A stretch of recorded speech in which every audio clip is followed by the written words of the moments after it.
Assalamualaikum warahmatullahi wabarakatuh. Alam kubur adalah alam yang menyimpan banyak misteri dan rahasia. Karena kebanyakan cerita yang tersiar masih simpang siur dan terkadang sulit dipercaya kebenarannya. Para pecinta kumpulan misteri pasti selalu penasaran dengan apa yang sebenarnya terjadi saat jenazah sudah dikebumikan.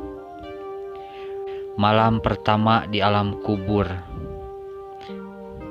Isakan tangis dari anggota keluarga yang mengantarkan jenazah, serta suasana senyap di antara pepohonan di area pekuburan, membuat situasi bercampur haru dan mencekam.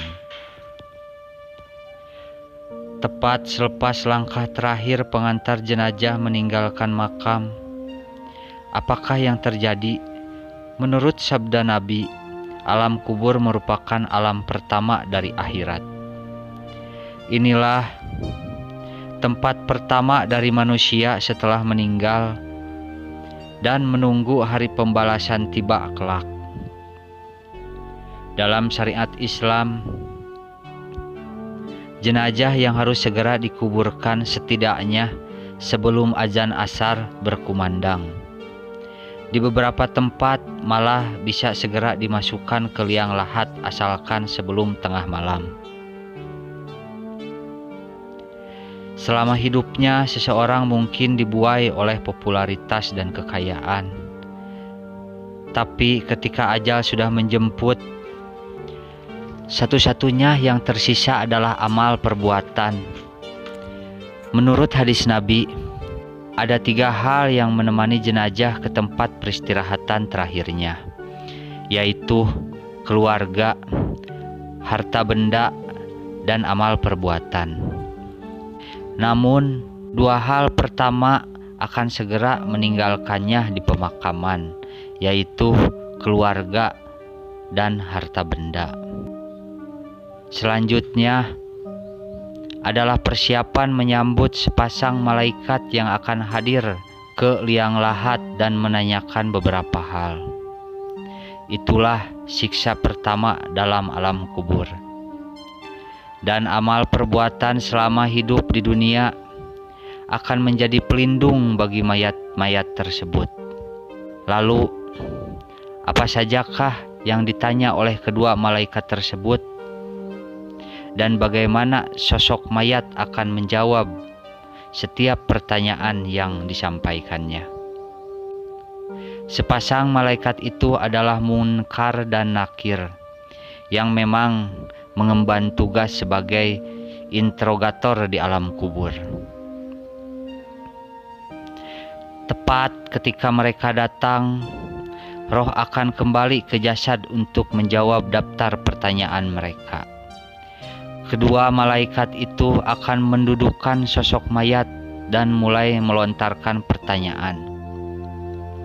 Pertanyaan pertama adalah mengenai Tuhan. Jasad akan ditanya, "Siapa Tuhanmu?" Kalau tak bisa menjawab, jasad akan disiksa dengan perih. Pertanyaan kedua adalah tentang agama. "Apa agamamu?" Kalau masih tidak bisa menjawab, jasad akan kembali didera siksaan. Pertanyaan ketiga adalah tentang nabimu. "Siapa nabimu, wahai sang jasad?"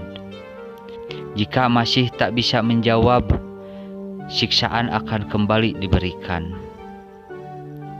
Jika ketiga pertanyaan tersebut tak terjawab, maka akan terasa hawa panas dari neraka beserta racunnya. Lalu muncullah sosok pria yang berbau busuk, berbaju compang-camping dan wajahnya sangatlah buruk. Siapakah dia? Tak lain adalah amal perbuatan buruk dari sang jasad itu sendiri.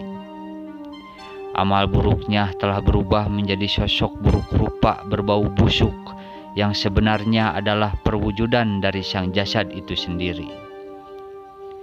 Dan neraka telah menunggu kehadiran sang jasad Selama menunggu hari pembalasan itulah, sang jasad akan berkali-kali menderita siksa kubur yang teramat pedih dan tak pernah terbayangkan sebelumnya. Berbeda kalau semasa hidupnya sang jasad berbuat amal baik dan bisa menjawab 3 pertanyaan tersebut. Kepadanya dijanjikan surga dan tempat yang nyaman selama di alam kubur. Adapun rentang waktu tertentu dari sosok jenazah yang telah menetap di alam kubur, hitungannya mulai dari malam pertama hingga 25 tahun setelahnya. Sangat panjang bukan? Bahkan semalam di alam kubur pastilah terasa sangat lama. Malam pertama di alam kubur, jasad sebenarnya mulai membusuk, dan bagian tubuh yang pertama kali membusuk adalah perut dan kemaluan. Itulah alasan semasa hidup setiap manusia seharusnya menjaga 2 bagian tubuh tersebut. Jasad juga mulai berubah warnanya menjadi agak hijau dan cenderung gelap. Malam kedua di alam kubur, organ dalam tubuh mulai membusuk seperti lambung, paru-paru, hati, dan limpa.